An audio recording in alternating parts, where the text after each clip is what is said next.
Hey guys, good morning to all of you. Welcome back to our channel, The Study Tips. So, in this video, we are going to discuss the complete Hindu newspaper analysis of 22nd of April 2023. 22 अप्रैल 2023 के important articles and editorial को discuss करेंगे. So, the video is very much important to all the students who are preparing for competitive exams. And the video is bilingual. It means I'm going to explain the whole newspaper in Hindi and English so that आपको language की problem कहीं से भी ना हो.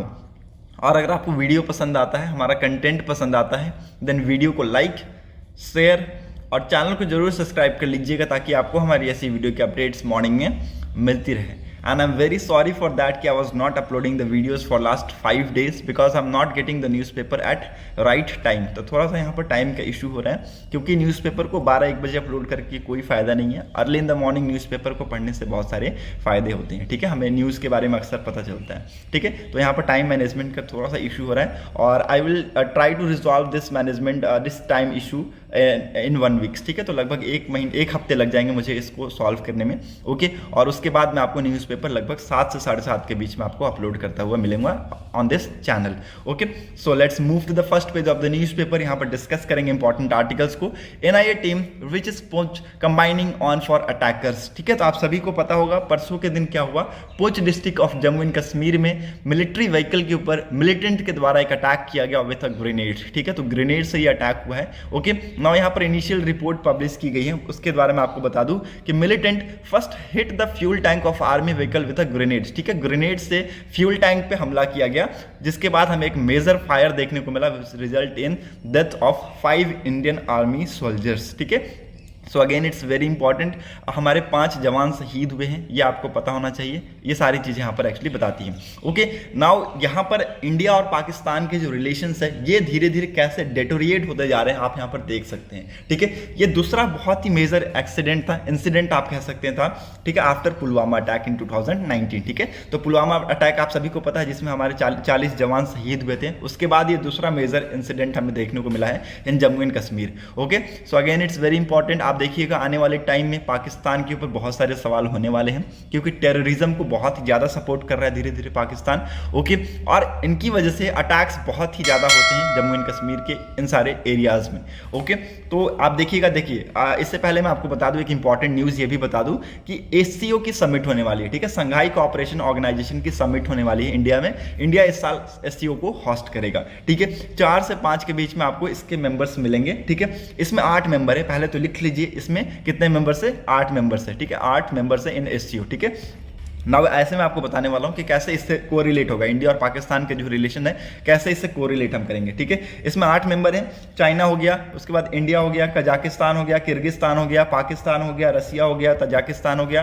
ठीक है, Tajikistan हो गया, उसके बाद उज्बेकिस्तान हो गया. अब आप लोग बोलिएगा कि ईरान, सर ईरान तो एक्चुअली ज्वाइन कर लिया है ना एज ए एससीओ मेंबर के तौर पर. लेकिन हाँ, ईरान तो ज्वाइन कर लिया है लेकिन आपको ये जो इंडिया समिट ऑर्गेनाइज कर रहा है एससीओ का, उसके बाद आपको ईरान एज ऑफिशियल मेंबर आपको आता हुआ मिलेगा. ठीक है, तो जब इंडिया इस साल होस्ट कर लेगा एससीओ समिट को, उसके बाद ईरान यहाँ पर ऐड हो जाएगा. ठीक है, तो अभी के लिए 8 मेंबर है. उसके बाद जब इंडिया में इसकी होस्टिंग होगी तो ये ईरान यहाँ पर जुड़ जाएगा और 9 मेंबर हो जाएगा इन एससीओ. ठीक है, इसका फॉर्मेशन एक्चुअली कब हुआ था? 15 जून को. 15 जून 2001 को इसका फॉर्मेशन हुआ था. ये आपको लिखना है, ये बहुत इंपॉर्टेंट है. 15 जून 2001 को इसका फॉर्मेशन हुआ था. ओके, और इसका हेडक्वार्टर कहाँ है? इसका हेडक्वार्टर है आपका बीजिंग में इसका हेडक्वार्टर है. ओके, तो ये भी आपको लिखना है. Okay, again it's very important. Okay, ये सारे क्वेश्चंस आपसे पूछे जाते हैं. अक्सर ये सारे क्वेश्चंस आपसे पूछे जाएंगे. ओके, बनते भी ये क्वेश्चंस ऐसे ही. ओके, सो ये सारे जो क्वेश्चंस हैं ये एग्जाम्स में ऐसे आते हैं. और अगर मैं आपको बता दूं कि ये इंपॉर्टेंट क्यों है, मैं आपको ये क्यों बता रहा हूं, तो ये मैं आपको बता दूं कि यहाँ पर जो पाकिस्तान के जो फॉरेन मिनिस्टर हैं और पाकिस्तान के जो डिफेंस मिनिस्टर है वो यहाँ पर इंडिया में विजिट पर आ रहे हैं. ठीक है, एससीओ की जो मीटिंग होने वाली है वो यहाँ पर विजिट पे आ रहे हैं. तो यहाँ पर बहुत सारे क्वेश्चंस हैं वो जो बनेंगे आप देखने को मिलेंगे इसमें. ठीक है, so again it's very important. तो आप ये भी याद रखिएगा कि पाकिस्तान के फॉरेन मिनिस्टर और पाकिस्तान के डिफेंस मिनिस्टर इंडिया में आ रहे हैं for the visit of SCO. ठीक है, एससीओ की मीट के लिए ये इंडिया में आ रहे हैं और उस टाइम पे ये सारी चीज़ें होंगी. देखिएगा उसमें आपको ये सारी चीज़ें, ये जो डिस्कशंस है टेररिज्म पे, मिलिटेंट्स पे, बहुत सारे आपको डिस्कशन मिलेंगे, सिक्योरिटीज इश्यूज आपको मिलेंगे. ठीक है, so again it's very important. Hope you got clarity. Now move to the next important article. Upgraded x-ray machines to fast tracks baggage baggage check at airport by the end of this year. आप सभी को पता है, देखिए अभी हम धीरे धीरे, जब से कोविड आया ना, तो कोविड के बाद लोग क्या कर रहे हैं, धीरे धीरे शिफ्ट होते जा रहे हैं फ्लाइट के ऊपर, ठीक है। पहले लोग थे कि ट्रेन पे चलते थे, ठीक है, हो जाता था मैनेज, सब कुछ हो जाता था। लेकिन अब कोविड के बाद जो लोग यहाँ पर एक बार ट्रैवल किए फ्लाइट पे, तो धीरे धीरे उनको अच्छा लगने लगा, वो और ट्रैवल करने लगे। तो जैसे जैसे एयरपोर्ट्स में लोगों की संख्या बढ़ने लगी, ठीक है, फ्लाइट्स पैसेंजर्स बढ़ते चले गए, ठीक है। तो यहाँ पर आप देखेंगे कि मुंबई, दिल्ली, बेंगलुरु जैसे एयरपोर्ट्स हैं, यहाँ पर ओवर क्राउडिंग होने लगा, ठीक है। यहाँ पर क्या होने लगा, ओवर क्राउडिंग होने लगा ना। यहाँ पर जो सिचुएशन है वो इंटेंस होने लगी, ठीक है। तो यहाँ पर एक अपग्रेडेड एक्सरे मशीन्स की जरूरत है, सो दैट यहाँ पर फास्ट ट्रैकिंग बैगेज को यहाँ पर चेक किया जा सके at the airport. Okay, the bureau of civil aviation security has ordered all major airports in the country to upgrade baggage x-ray machines by the end of this year, so that passenger won't have to remove electronic device during the screening of the handbags। ठीक है, देखिए दो तीन चीज़ें आपको यहाँ पर airport पर जाते तो आपको ध्यान देनी पड़ती है। पहला तो आपको 2 घंटे पहले जाना पड़ेगा, डिपार्चर टाइम से 2 घंटे पहले जाना पड़ेगा, ठीक है। और यहाँ पर आपको मैं बता दूँ कि अगर ये एयरपोर्ट ओवर क्राउडेड है तो आपको और भी पहले जाना पड़ेगा, ठीक है। कम से कम 3 घंटे पहले पहुँच जाइए, क्योंकि वहाँ पर बहुत लंबी लाइन लगती है, ठीक है, बहुत लंबी लाइन लगती है, जिगजैग में लाइन लगती है। ओके, वहाँ पर आपको 2 ट्रे मिलेंगे, ठीक है, ट्रे मिलेंगे, आपके सामान के हिसाब से आपको ट्रे दिया जाएगा वहाँ पर, ठीक है। आपके ट्रे में आपके जो इलेक्ट्रॉनिक आइटम्स थे वो अलग हो जाते हैं, ठीक है। आपके बैग में इलेक्ट्रॉनिक आइटम्स नहीं होंगे, आपके ट्रे में उसको अलग से रखना पड़ेगा। जैसे आप लैपटॉप ले जा रहे हैं, फोन्स ले जा रहे हैं, ठीक है, तो वो सारी चीज़ें आपको लैपटॉप में रखना पड़ेगा, ठीक है। इलेक्ट्रॉनिक डिवाइस को आपको अलग से एक ट्रे में रखना पड़ता है, ठीक है। उसको यहाँ पर रिमूव ना करना पड़े, इसकी वजह से यहाँ पर अपग्रेडेड एक्सरे मशीन्स की बात की गई है, इसको लेकर आने की बात की गई है, ठीक है। नाउ ये जो सिचुएशन है, ये सारी सिचुएशन कहां से निकल के आती है? The moves comes after the airport such as Delhi, Mumbai, Bengaluru witnessed over crowding in December when the country recorded the highest number of domestic flyers since the outbreak of COVID-19, and the government officials found flaws in the security infrastructure that led to longer queues। ठीक है, तो आप देख सकते हैं इसकी वजह से लोगों को बहुत लंबा लाइन लगाना पड़ रहा है, ठीक है। और आप देखेंगे कि यहाँ पर ओवर क्राउडिंग बहुत ही ज़्यादा होता है, ठीक है। दिल्ली, मुंबई, बेंगलुरु जैसे एयरपोर्ट्स इतने बिजिएस्ट एयरपोर्ट हैं, ठीक है, इंडिया के, ठीक है। तो यहाँ पर बहुत लंबी लाइन लग जाती है, जिगजैग में लाइन लगती है, ठीक है। मैंने ट्रैवल किया है तो मेरा पर्सनल एक्सपीरियंस, जिगजैग में लाइन लग जाती है, ठीक है। तो ये सारी चीज़ आपको यहाँ पर देखने को मिलेगा, ठीक है। तो ये सारी चीज़ें इसकी वजह से यहाँ पर सिविल एविएशन के जो ब्यूरो, ठीक है, तो BCAS ने यहाँ पर नोटिस जारी किया है कि जो भी मेजर एयरपोर्ट्स हैं यहाँ पर जो एक्सरेज मशीन है इसको अपग्रेड कीजिए, ताकि लोगों को यहाँ पर इलेक्ट्रॉनिक डिवाइस को निकालने की जरूरत ना पड़े।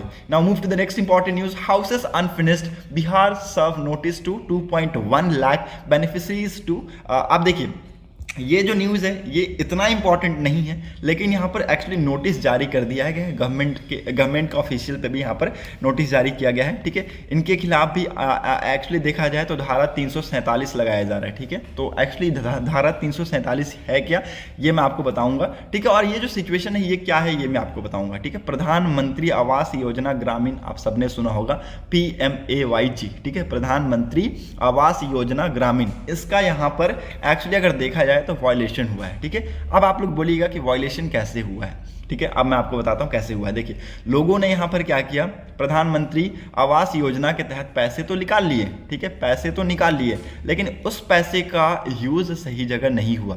एक्चुअली प्रधानमंत्री आवास योजना का काम क्या था कि लोगों को यहाँ पर एक फाइनेंशियल असिस्टेंट दिया जा रहा था, सो दैट वो अपना जो हाउस है उसको कंस्ट्रक्ट करें, अपने हाउस को फुलफिल करें, ठीक है। वहाँ पर अपने हाउस का जो भी अपने हाउस को यहाँ पर फुल करें, ठीक है। मतलब कि ऐसा नहीं है कि कंस्ट्रक्शन आधा छोड़ दिया जाए, ठीक है, बस ईंट की दीवारें खड़ी कर दी हैं और उसको छोड़ दिया गया, अनफिनिश्ड इसको हम बोलते हैं, ठीक है, अनफिनिश्ड इसको हम बोलते हैं। ओके, तो यहाँ पर पाया गया है, देखिए बिहार के कुछ रीजन्स में ये सारी चीज़ें पाई गई हैं, ठीक है। तो बिहार गवर्नमेंट ने रिसेंटली इशूड किया है 2.21 लाख बेनिफिशरीज के रिगार्डिंग ये नोटिस इशू किया है for not completing the construction of their houses under Pradhanmantri Awas योजना, ठीक है। तो इन्होंने इसका उल्लंघन किया, ऑफकोर्स इन्होंने इसका उल्लंघन किया क्योंकि इन्होंने कंस्ट्रक्शन कंप्लीट नहीं किया है, इन बिटवीन छोड़ दिया, ठीक है। और ऐसा बताया जा रहा है कि जो आपका जो अमाउंट है पूरा अमाउंट यहाँ पर डिसबर्स कर दिया गया है, ठीक है, पूरा अमाउंट यहाँ पर डिसबर्स कर दिया गया है जो भी यहाँ पर बेनिफिशरीज थे।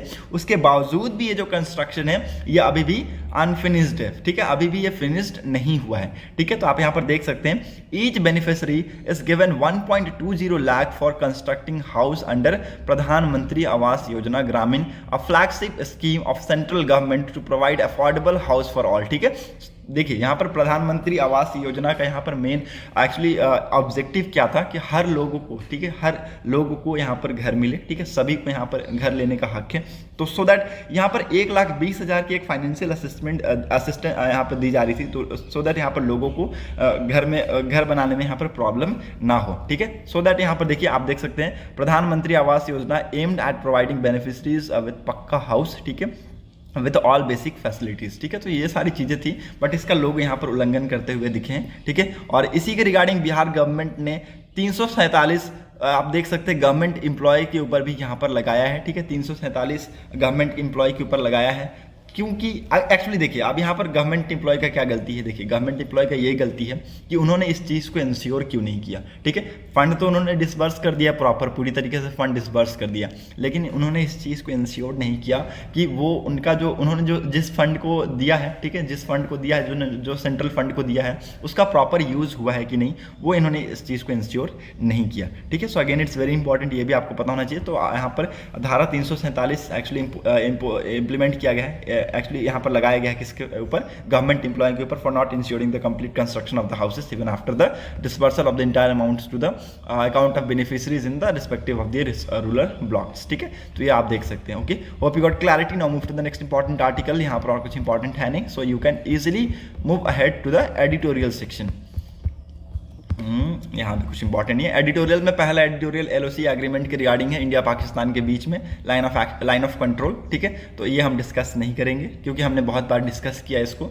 Okay, next important article that is botanical gardens and life on earth. ठीक है, तो ये इंपॉर्टेंट आर्टिकल है क्योंकि यहाँ पर आज हम सबको पता है कि आज अप्रैल 22 है, आज अर्थ डे है। Okay, and we should celebrate the recent decisions of the Tamil Nadu government to establish a large botanical garden in the state as an important and welcome piece of news। ठीक है, तो actually देखिए तमिलनाडु की जो government है, recently एक botanical garden establish करने की बात की गई है उनके द्वारा।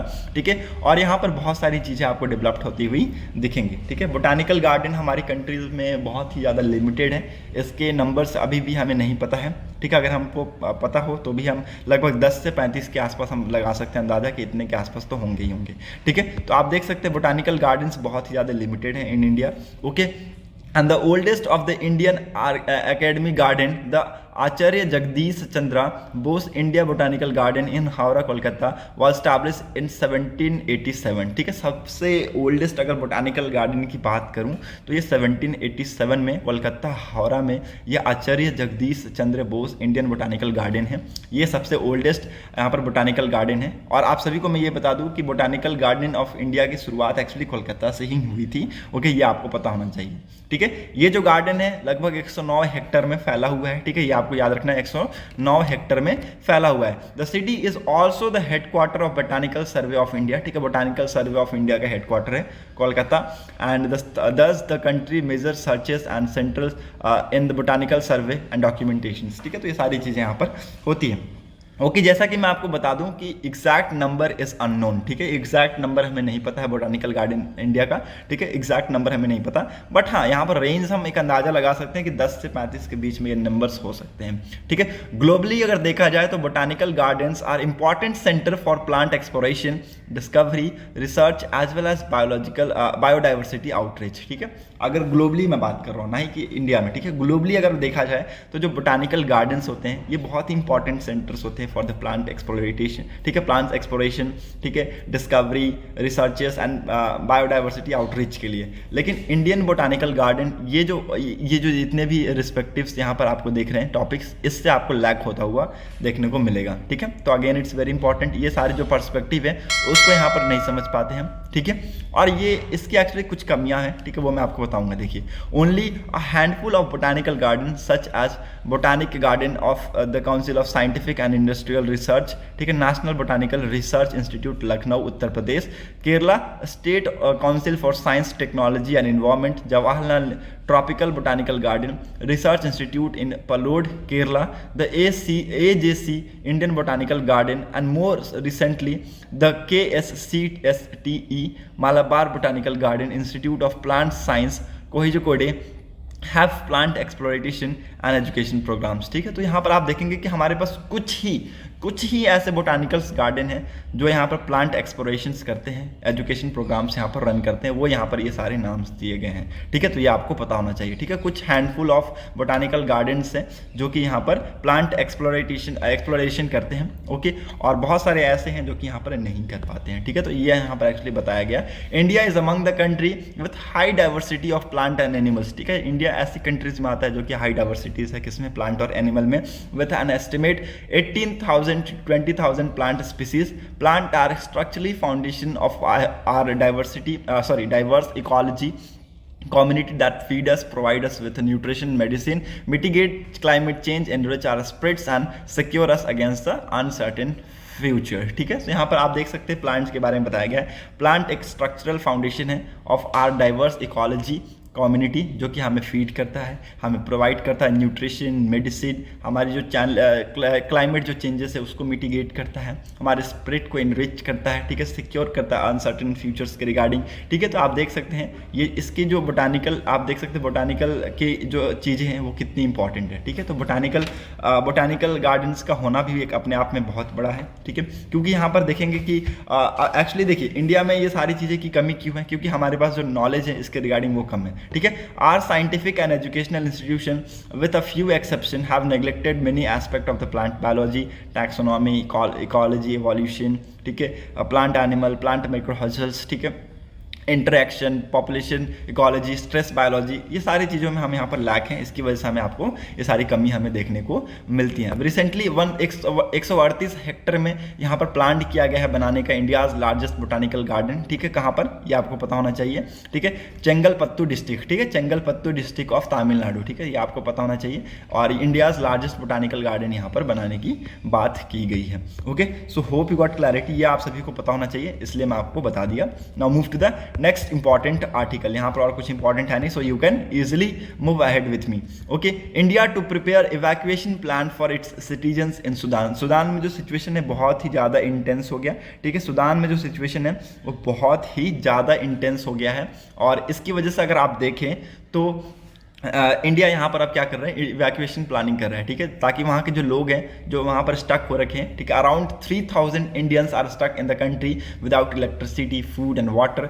There is an active fighting near the Sudan, near the Indian mission in Khartoum. ठीक है, तो अगेन सूडान का यहाँ पर जो कैपिटल है वो क्या है, खार्तूम है। ठीक है, सूडान की कैपिटल क्या है, खार्तूम। ये आपसे हो सकता है क्वेश्चन में बन जाए। ठीक है, तो यहाँ पर लगभग 3,000 इंडियंस फंस चुके हैं without electricity and food and water, तो यहाँ पर इवैक्यूएशन का प्लानिंग चल रहा है। Okay, so again it's hope you got clarity. Now move to the next important article. यहाँ पर और कुछ इंपॉर्टेंट है नहीं, so you can easily move ahead with me. World section में आप देख सकते हैं वही सूडान फाइटिंग के रिगार्डिंग यहाँ पर न्यूज़ है, लगभग 400 लोग मारे गए और 3500 लोग यहाँ पर इंजर्ड है। ठीक है, ये WHO का कहना है। ठीक है, WHO का ये सारी चीज़ें कहना है। ठीक है, ये आपको पता होना चाहिए। ओके, WHO क्या है, वर्ल्ड हेल्थ ऑर्गेनाइजेशन, जिसका हेडक्वार्टर कहाँ है, जिनेवा में है। ये आपको यहाँ पर लिखना है। ओके, इसका हेडक्वार्टर कहाँ पर है, जिनेवा में, ये आपको लिखना है, इंपॉर्टेंट है। Okay, hope you got clarity. Now move to the business section. Business section में कुछ इंपॉर्टेंट है नहीं, स्पोर्ट्स सेक्शन में भी कुछ इंपॉर्टेंट है नहीं, वैसे ही IPL का रेगुलर न्यूज़ है। Okay, so that's it for today's video analysis. अगर आपको वीडियो इंपॉर्टेंट लगी हो तो लोगों तक जरूर शेयर कर दीजिएगा। Thanks for watching our video. Thank you and have a nice day.